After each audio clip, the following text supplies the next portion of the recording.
La semilla del diablo.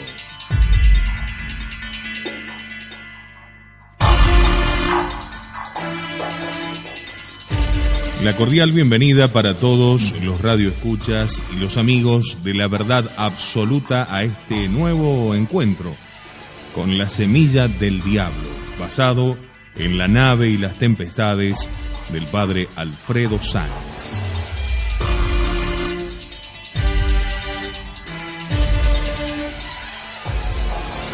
Nos encontramos por estas horas hablando nada más y nada menos que de esta gran semilla del diablo que fue Arrio. Estamos ubicados en el medio del conflicto. Tenemos como principales actores a Arrio, a Eusebio y por supuesto a Constantino. La cultura y la capacidad oratoria impresionaban a Constantino, dicen las crónicas. Lo mismo que su espíritu palaciego y acomodaticio, que huía como de la peste de todo lo que fuese enfrentamiento. Eusebio, quien además simpatizaba con Arrio, no agradándole por consiguiente la tajante posición que al respecto llevaba nuestro San Atanasio. Según un relato no del todo fidedigno, ya a los comienzos del concilio de Nicea, un obispo egipcio que había perdido un ojo en la persecución de Maximino, al ver los equilibrismos de Eusebio, le dijo: «Tú ocupas un lugar y juzgas al inocente Atanasio. Dime, ¿no estábamos los dos en prisión en tiempo de los tiranos? Yo perdí un ojo por la verdad, pero tú, en cambio, no sufriendo ninguna mutilación, no diste ningún testimonio de fe. ¿Cómo has escapado si no haciendo alguna culpable promesa? O quizás por un acto más culpable todavía». El hecho es que por decisión de Constantino había vuelto el primer Eusebio a su sede de Nicomedia, precisamente el mismo año en que Atanasio fue consagrado obispo. Como era el alma del partido arriano, desde allí se dedicó a reorganizar sus huestes y reanudar la campaña en favor de sus ideas. Es claro que aún no podía emprender una lucha abierta contra el símbolo de Nicea, ya que ello lo habría malquistado con el emperador. Lo que estaba realmente a su alcance era la tarea de ir desacreditando a las personalidades más destacadas de las filas ortodoxas. El primero contra quien arremetió fue el obispo Eustacio de Antioquía, uno de los jefes del grupo niceno, haciéndole creer al emperador que era un obispo conflictivo, de moral dudosa y que a veces se había permitido hasta hablar mal de la madre del emperador. Constantino, sumamente molesto, convocó un sínodo en Antioquía, la sede del pastor cuestionado, donde los obispos, amigos de Arrio, depusieron a Eustacio, tras lo cual el emperador lo desterró a Tracia. Con él fueron expulsados 8 obispos de la misma línea.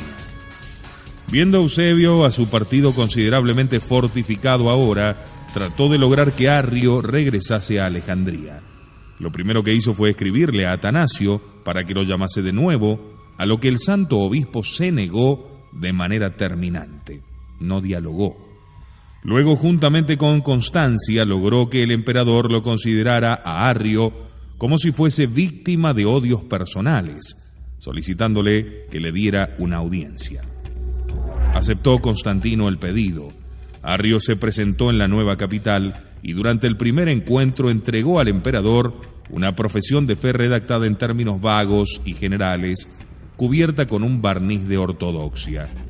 Sin entrar en el asunto capital de la controversia, o sea, la consustancialidad del hijo con el padre, rogaba al emperador que llevase a cabo lo que él más anhelaba, el establecimiento de la unión, dejando de lado las cuestiones ociosas, a fin de que todos pudiesen juntamente dirigir a Dios las oraciones de la Iglesia por la prosperidad de Constantino y de su familia.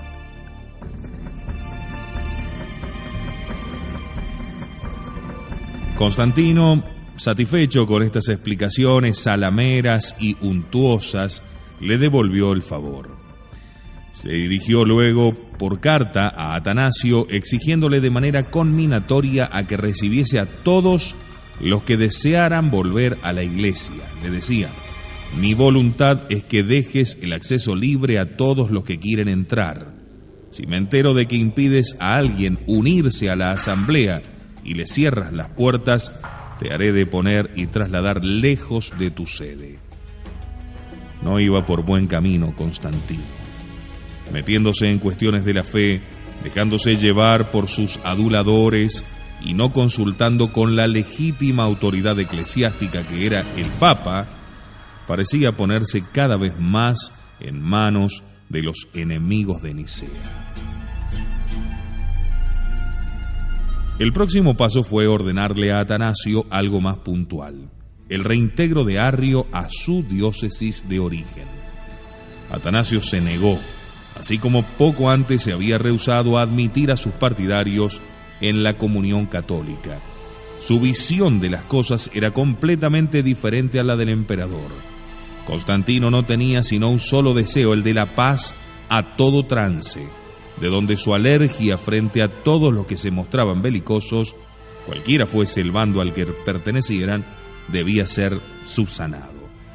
Arrio había sabido tocarle su punto débil. La negativa de San Atanasio era un acto atrevido e incluso peligroso, ya que el emperador tenía poder de vida y muerte, y la rebelión siempre era considerada como el delito más nefando.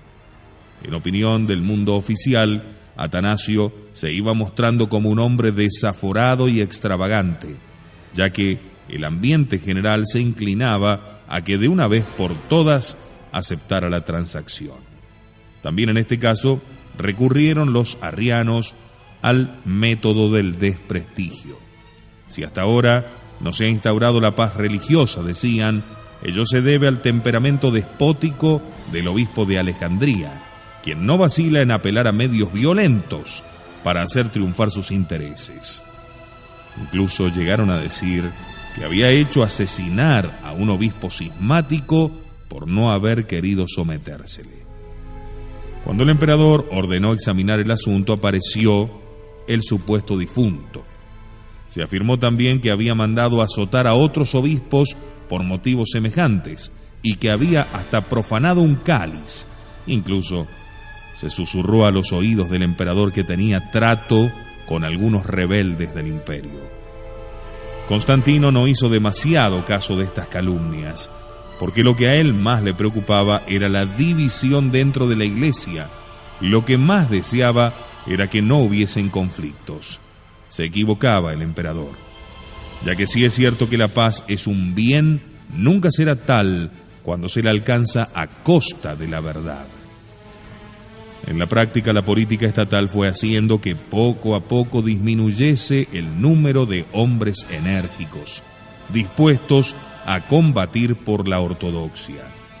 Los que conservaban sus puestos y obtenían los favores del emperador eran los moderados, los políticos, hombres honestos a veces, como Eusebio de Cesarea, pero en los que un amor malentendido de la paz o una ambición insaciable del poder hacían acallar con demasiada frecuencia la voz de la conciencia. Estos, de hecho, siempre se inclinaban a favorecer al arrianismo, sobre todo cuando éste era mitigado. Tantas fueron, sin embargo, las inculpaciones, siempre reiteradas contra Atanasio, que al fin, lograron impresionar a Constantino, quien se decidió a tomar cartas en el asunto.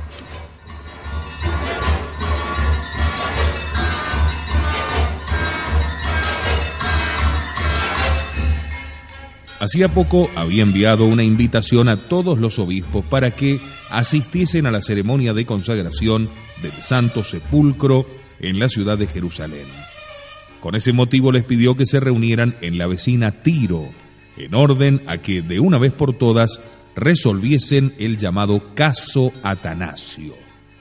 Dicho sínodo, que se celebró en el año 335, estuvo tan dominado por el bando de los arrianos que solo admitió la presencia de adversarios del obispo de Alejandría. En lo que toca a Arrio, sobre la base de una entrevista que éste había mantenido con el emperador el año anterior, donde el hereje le entregó una confesión de fe que escamoteaba el tema, quedando Constantino con la impresión de que al condenarlo no lo habían entendido bien, el sínodo lo declaró ortodoxo y le levantó la excomunión que había recibido en Nicea, rogando al emperador que se le reconociera de nuevo sus derechos sacerdotales en un acto solemne. En lo que se refiere a Atanasio, como lo que buscaban era arrancar del emperador un decreto de destierro, dejaron de momento otras acusaciones y lanzaron una nueva calumnia que pudiese de una vez por todas impresionar a Constantino de manera decisiva. En aquellos momentos el imperio estaba atravesando por una grave crisis de abastecimiento. Entonces le hicieron creer que Atanasio había sobornado a un grupo de marineros egipcios que le eran afectuosamente solidarios para impedir que el trigo fuera transportado hasta Constantinopla.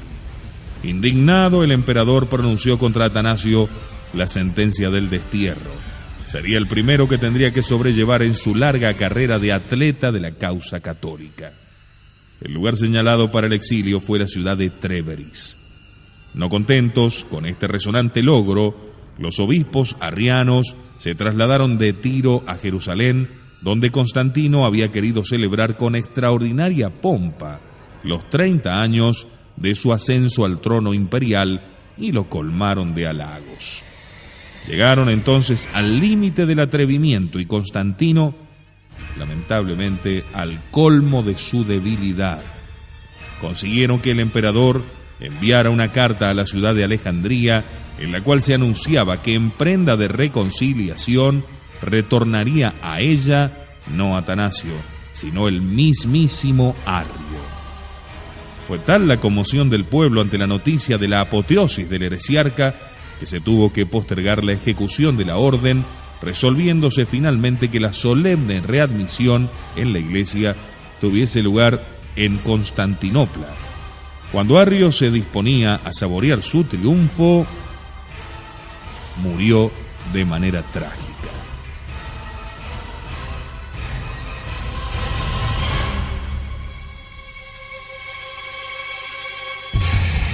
Mientras tanto, Atanasio se preparaba para cumplir la orden de destierro.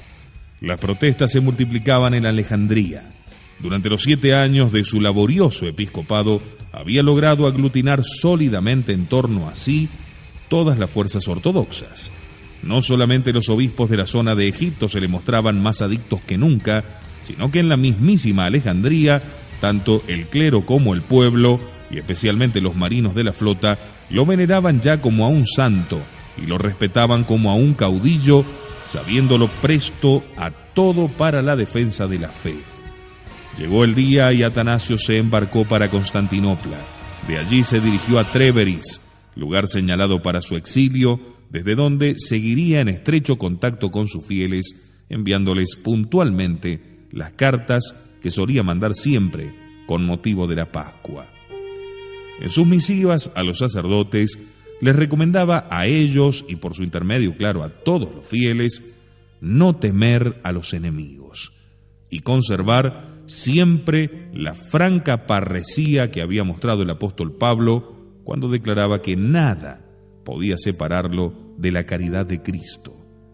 Sin ambajes, identificaba su causa con la de la ortodoxia y de la Iglesia. Sus adversarios eran los enemigos de Cristo. Si había sufrido no era sino por la fe verdadera. Una y otra vez les decía a sus diocesanos que se guardasen de hacer causa común con sus perseguidores, fuesen cismáticos o arrianos. Como se ve, también aquí se cumplió aquello que decía San Pablo, de que su destierro había contribuido a la propagación del Evangelio, ya que la presencia de Atanasio en Occidente fue altamente positiva. Los últimos años del reinado de Constantino nos lo muestran siempre favorable a las tendencias arrianas. No que hubiese hecho suyo el ideario herético, pero los jefes de la secta lo habían convencido de que esa era la única manera de mantener la unidad y la paz en el imperio. Como hemos ya mencionado, tal era su aspiración suprema, la paz. Para alcanzarla había defendido durante mucho tiempo el credo de Nicea, pero en los últimos años de su vida cambió prácticamente de trinchera, poniéndose de parte de los enemigos de Nicea y ayudándoles en su propósito de eliminar a los principales adversarios del arrianismo. Así como antes los arrianos eran los que rompían la unidad, ahora resulta que quienes intentaban hacerlo eran los antiarrianos. Con ello no obtuvo, por cierto, la paz religiosa que tanto deseaba, sino que ahondó más los motivos de disensión. La desviación del emperador en las cuestiones atinentes a la doctrina católica no disminuyó en nada el favor que siguió prestando al cristianismo y, por supuesto, su repudio al paganismo. Precisamente en los últimos años de su reinado, a impulsos de su madre, la gran emperatriz Helena, se llevaron a cabo grandes excavaciones en Jerusalén, que entonces se llamaba Elia Capitolina.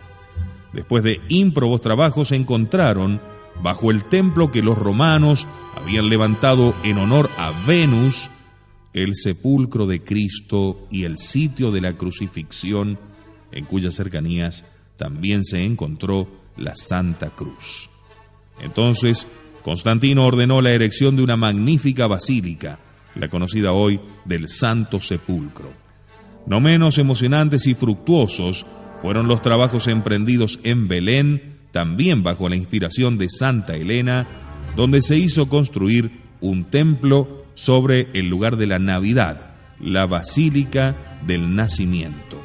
No contento aún con esto, Constantino ordenó erigir una tercera basílica en el Huerto de los Olivos. Con ello, se puso el fundamento de la veneración de los santos lugares, iniciándose así el oleaje de las grandes peregrinaciones a los parajes santificados por la presencia de nuestro amado Redentor y de su madre. A finales del 335, dividió Constantino la administración del vasto imperio romano entre sus 3 hijos y 2 sobrinos, como antaño lo había hecho también Diocleciano. En el año 337 celebró todavía la Pascua con gran solemnidad en Constantinopla, pero sus fuerzas iban decayendo. Se retiró a una villa imperial en las cercanías de Nicomedia. Allí, notando que se acercaba la muerte, hizo llamar al obispo más próximo, que no era sino el ya tan conocido Eusebio de Nicomedia, en cuyas manos recibió el bautismo en el lecho de agonía. Poco después expiraba. El juicio que debemos formarnos acerca de Constantino es en conjunto favorable. Políticamente fue un gran estadista, supo consolidar este vasto imperio y darle una prosperidad comparable con los mejores tiempos. En lo que toca a su actuación en el campo religioso, si prescindimos de los últimos años de su vida, fue el hombre providencial que puso término a las luchas seculares del imperio contra la Iglesia, favoreciéndola como creyó que debía hacerlo con magnánimo espíritu. No podemos desear más que Dios lo tenga en su gloria.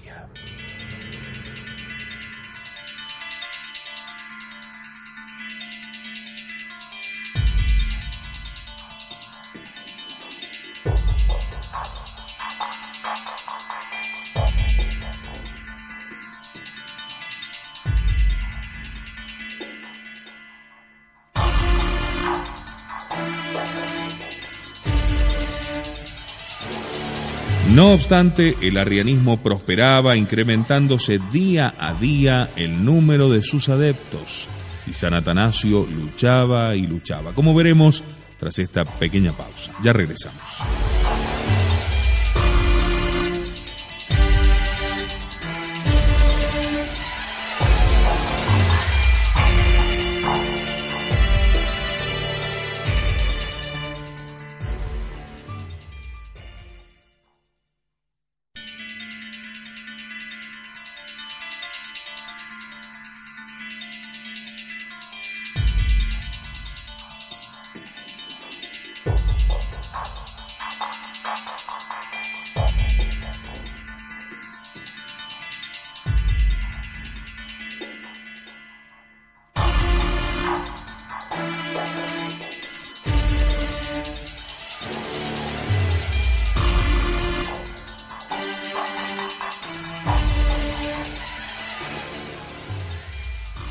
El arrianismo estaba prosperando, incrementándose día a día el número de sus adeptos. Antiguas familias romanas todavía paganas veían en dicha herejía una especie de revancha contra el triunfo de la Iglesia. Muchos intelectuales se sentían más cerca de un arriano que de un católico, porque aquel les hacía recordar con nostalgia el antiguo prestigio de los filósofos paganos. Asimismo, el arrianismo tenía algo del encanto de la moda, constituyendo un polo de atracción para los figurones, los que querían estar al día. Otro aliado de esa herejía fue el ejército, que si bien no contaba con numerosos efectivos, en la práctica era un elemento que vertebraba el imperio romano. Por aquel entonces se alistaban en sus filas muchos galos, españoles, etc., es decir, guerreros pertenecientes a los grupos llamados bárbaros, término que usaban los romanos no para calificar a los pueblos primitivos, sino a los que vivían fuera de los límites estrictos del imperio. Muchos de ellos eran germanos, pero había también eslavos, moros y árabes. Pues bien, el ejército estuvo casi en su totalidad de parte de los arrianos, en la creencia de que arrianismo era un distintivo que los hacía superiores a los civiles. Algo así como lo que pasaba con los intelectuales, que al profesarlo se sentían como en un nivel más elevado que el del populacho. Por lo demás, la mayoría de la gente prefería seguir la tendencia de la corte, plegándose abiertamente a la nueva religión oficial. La corte a su vez veía en la iglesia dependiente del Papa una especie de émulo capaz de tomar decisiones trascendentes e imponerlas con la ayuda de organizaciones propias no pertenecientes a las oficiales. De ahí la simpatía, al menos afectiva, que varios de los emperadores mostraron por el arrianismo, más fácil de controlar. Por lo demás, cada vez serían más las sedes ocupadas por obispos arrianos, como Constantinopla, Heraclea, Éfeso, Ancira, ambas Cesareas, Antioquía, Laodicea, Alejandría, etc. El hecho es que esta poderosa secta, organizada ya como iglesia, con sus diócesis y obispos propios, se desarrolló poderosamente en el siglo IV, pasando a ser un poder real y extendiéndose ampliamente en todos los estamentos de la comunidad eclesial hasta constituir casi su mayoría. El problema se arrastraría por 2 generaciones, constituyendo el gran tema de las 5 décadas tan trágicas que siguieron al Concilio de Nicea.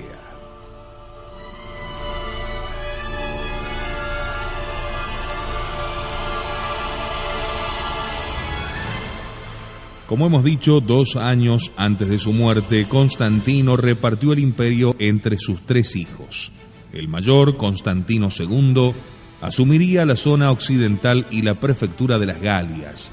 A Constancio II le tocó en suerte el oriente, mientras que al más joven, llamado Constante, se le reservó el centro del imperio, es decir, África, Italia y Panonia. En el año 337 asumieron los 3 hijos el título de Augusto. A raíz de un levantamiento militar se introdujeron algunas modificaciones. A Constantino le cupo el occidente con la corte en Tréveris, Constancio conservó el oriente y Constante el gobierno de los Balcanes con capital en Sirmio. Pronto Constantino II murió en combate y Constante lo reemplazó, extendiéndose su soberanía sobre los Balcanes y la totalidad del occidente.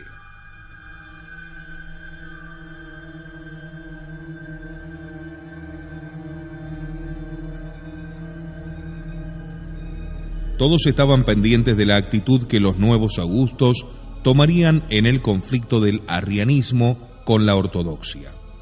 Los primeros pasos fueron esperanzadores. Desde Tréveris, Constantino II comunicaba a los cristianos de Alejandría que quedaba levantado el destierro de su amado obispo. por disposición conjunta de los tres gobernantes, también los otros obispos fieles a Nicea, que habían sido exiliados, podían retornar a sus respectivas diócesis. No siempre fue fácil, ya que dichas sedes habían sido ocupadas por obispos de filiación arriana, poco dispuestos a retirarse sin más, por lo que hubo varias turbulencias. Atanasio, desterrado durante 2 años y 4 meses, volvía a Alejandría el 337.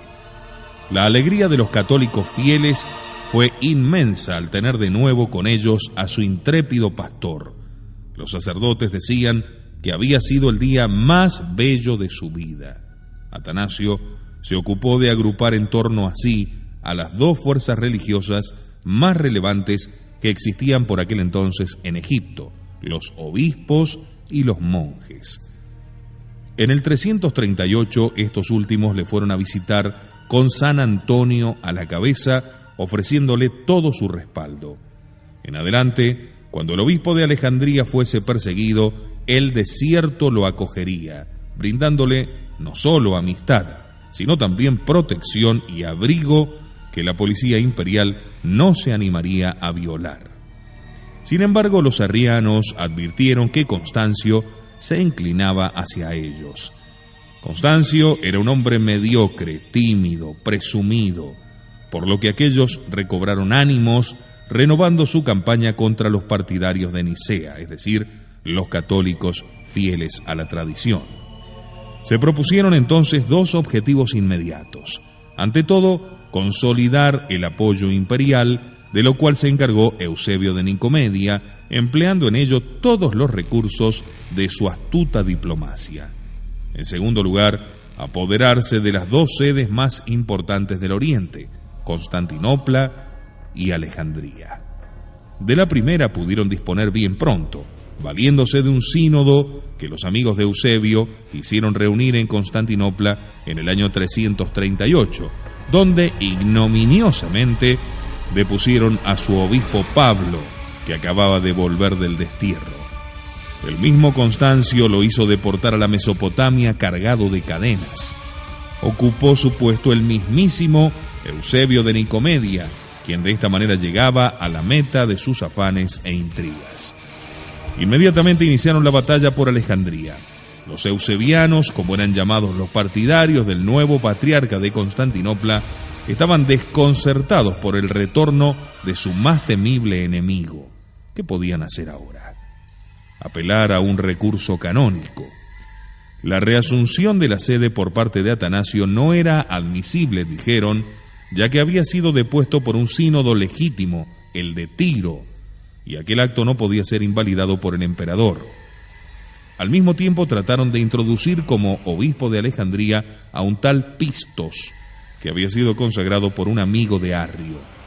Como era de esperar, Atanasio reaccionó enseguida, convocó un sínodo de todos los obispos de Egipto, estos que eran unos 100, tras renovar los anatemas contra los defensores de Arrio, le ofrecieron su respaldo más absoluto, al tiempo que describieron a todos los obispos de la Iglesia, demostrando que Atanasio había sido elegido obispo en forma irreprochable y que su deposición por el sínodo de Tiro había constituido un acto de violencia.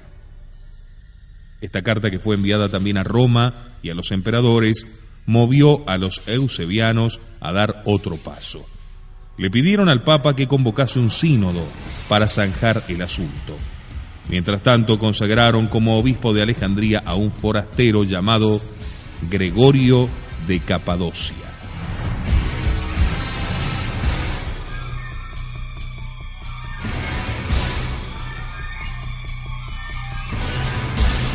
Un acto tan arbitrario provocó la inmediata ira del pueblo, de modo que el intruso solo pudo entrar con la ayuda de la fuerza armada, teniendo que apoderarse de los templos de la ciudad uno tras otro. Atanasio, expulsado del palacio episcopal, se vio obligado a abandonar por vez segunda la ciudad, con gran alegría de los arrianos, de los paganos y de los judíos, claro, no sin antes dirigir una ardorosa protesta a todos los obispos, señalándoles dónde iría a parar la Iglesia si permaneciera impasible y en silencio frente a tanto atropello. Tal es la comedia que representa Eusebio, les dijo. Tal la intriga que tramaba desde hace tiempo y que ahora ha llevado a su término gracias a las calumnias con que acosa al emperador. Pero ello no le basta, siguió diciendo Atanasio. Necesita mi cabeza.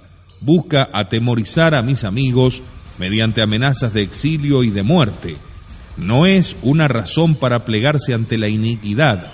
Al contrario, es preciso que me defendáis y protejáis contra la monstruosidad de que soy víctima. No dejéis que la ilustre iglesia de Alejandría sea pisoteada por los herejes. Mientras tanto, el Papa Julio, con el apoyo del emperador Constante, señor de Occidente, convocó al sínodo solicitado, pero en Roma.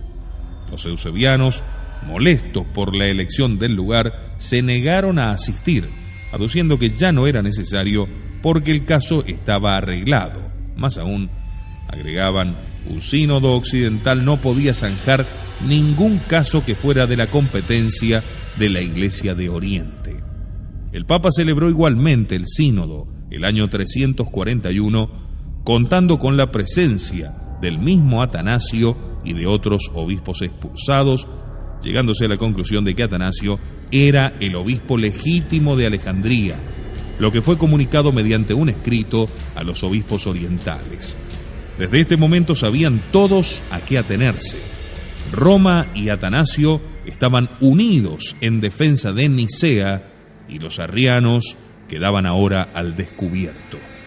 Sin embargo, en la práctica la decisión del sínodo no se pudo cumplir, de modo que Atanasio debió permanecer todavía en Occidente. A partir de este momento se advierte un cambio en la situación con varios triunfos de la ortodoxia que duraron hasta la muerte del emperador Constante en el año 350.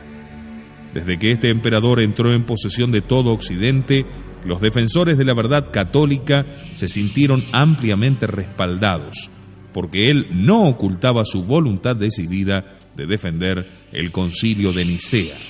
Contando con este apoyo, el Papa Julio se había puesto abiertamente de parte de San Atanasio, haciéndose entonces factible la celebración del Sínodo de Roma al que acabamos de aludir. Por lo demás, la actitud categórica del Papa logró disipar muchas dudas, de modo que ahora se podía ver claramente quién era Atanasio y cuáles eran los verdaderos defensores de la fe. El primer triunfo de la ortodoxia fue el Concilio de Sárdica en el año 343. Un año antes había muerto Eusebio de Nicomedia, obispo usurpador de Constantinopla, que era el alma de la facción arriana, así como el interlocutor válido de Constancio, lo que constituyó un duro revés para la secta. Por lo demás, el apoyo sin reservas de Constante a los partidarios de Atanasio y de Nicea, apoyados por el Papa Julio, no dejaba de influir en el ánimo de su hermano Constancio. Aprovechando el Papa la coyuntura favorable en que se encontraba para afianzar mejor a la Iglesia, no le costó demasiado convencer al emperador Constante y a su hermano Constancio de la conveniencia de celebrar un concilio general.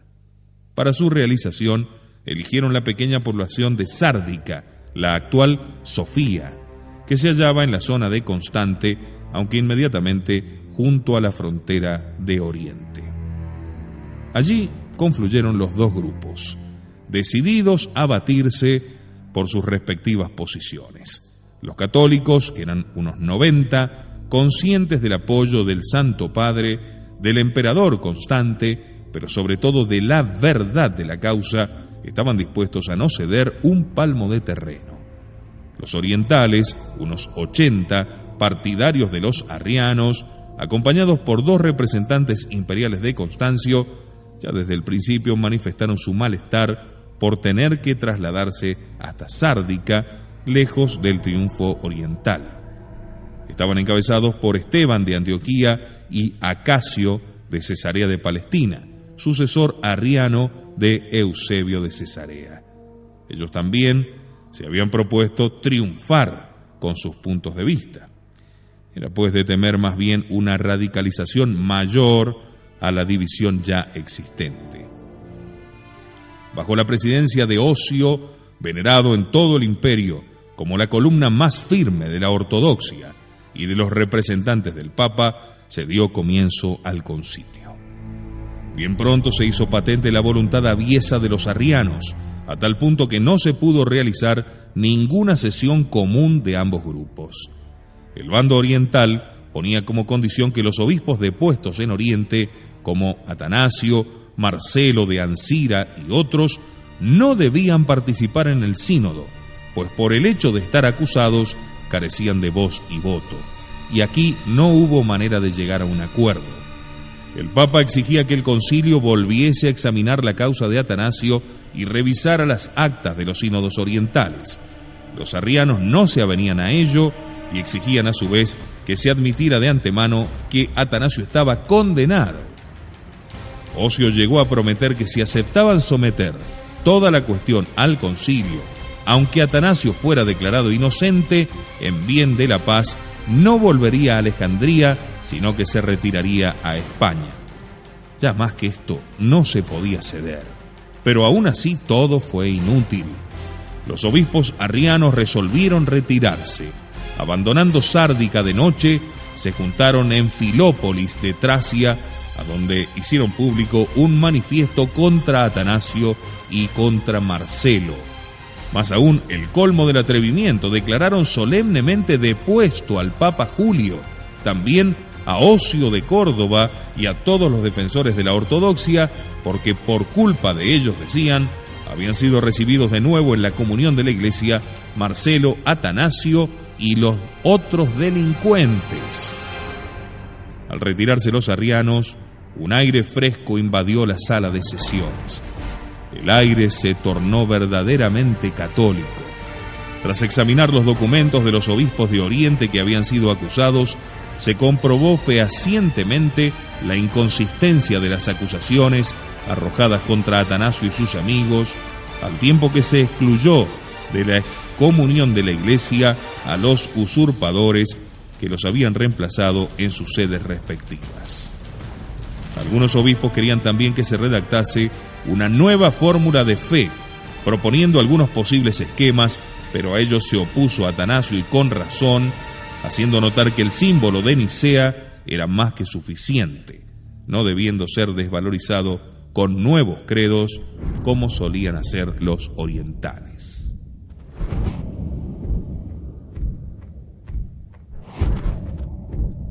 Aun cuando el sínodo de Sárdica tuvo la virtud de poner las cosas y las personas en su lugar, con todo también manifestó la brecha que se iba abriendo entre la cristiandad oriental y la occidental, si bien varios de los obispos que los arrianos cuestionaban eran del oriente.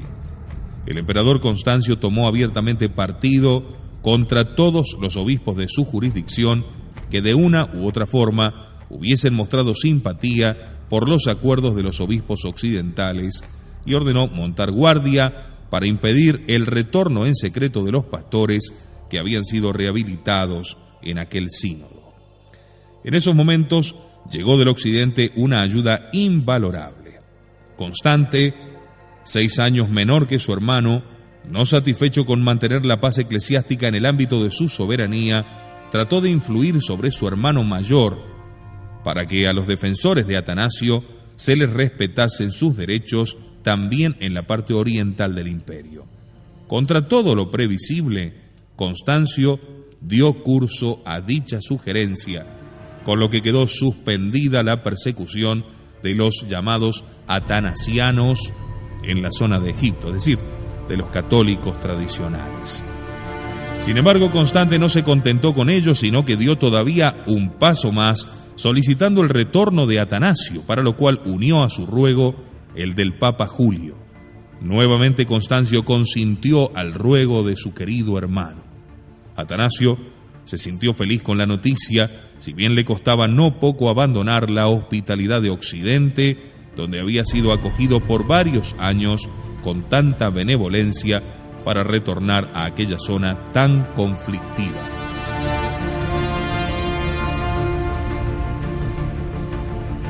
Desde Aquileia se dirigió a Roma, donde fue recibido con alegría por el Papa Julio, quien le dio una consoladora carta para el clero de Alejandría. Se despidió también del emperador Constante, dirigiéndose luego a Antioquía, donde mantuvo una larga entrevista con Constancio. A partir de allí su viaje se pareció a aquellos viejos triunfos que celebraban los generales romanos cuando retornaban victoriosos. En Palestina fue solemnemente recibido por el obispo de Jerusalén. Cuando llegó a Egipto, estalló el entusiasmo popular. Incluso los funcionarios salían a su encuentro desde hasta 150 kilómetros de distancia. La recepción en Alejandría de su obispo, tan largo tiempo desterrado, resultó una especie de apoteosis. Atanasio entró a caballo en la ciudad que tanto amaba. A su paso, la gente con ramos en las manos extendía tapices de 1000 colores profusamente perfumados, mientras lanzaban aclamaciones, encendían antorchas y formaban rondas de danza. Para emplear las palabras de Gregorio de Nacianzo, lo recibió un río de pueblo, como si el Nilo se hubiese desbordado en olas de oro durante todo un día. Su ausencia había durado 90 meses y 3 días. Atanasio hace notar con satisfacción que entonces estaban espiritualmente con él más de 400 obispos de Oriente y Occidente. Por lo demás, la fama del santo obispo de Alejandría había trascendido los límites de Egipto, incluso hasta del imperio, llegando hasta Abisinia, donde logró que Frumencio fuese nombrado primer obispo de aquella zona. Si bien algunos prelados del Oriente no dejaban de estar preocupados por el sesgo que iban tomando las cosas, parecía, sin embargo, que se había entrado ya por el camino de la pacificación definitiva. Pero todo esto no serían más que ilusiones. El año 350 acontecería algo imprevisible. Constante era asesinado por un usurpador. Y al conocer la nueva, su hermano se dirigió contra el magnicida y lo derrotó en la batalla. Magnencio, que así se llamaba el rebelde, terminó suicidándose. De este modo, Constancio quedó como único emperador del Oriente y del Occidente, manteniendo esta posición hasta el año 361, en el que finalmente moriría, y aquí se marca la vuelta triunfal del arrianismo con toda su virulencia. Pero eso será motivo para un nuevo encuentro aquí a través de Radio Cristiandad con La Semilla del Diablo. Muchas gracias por su atención.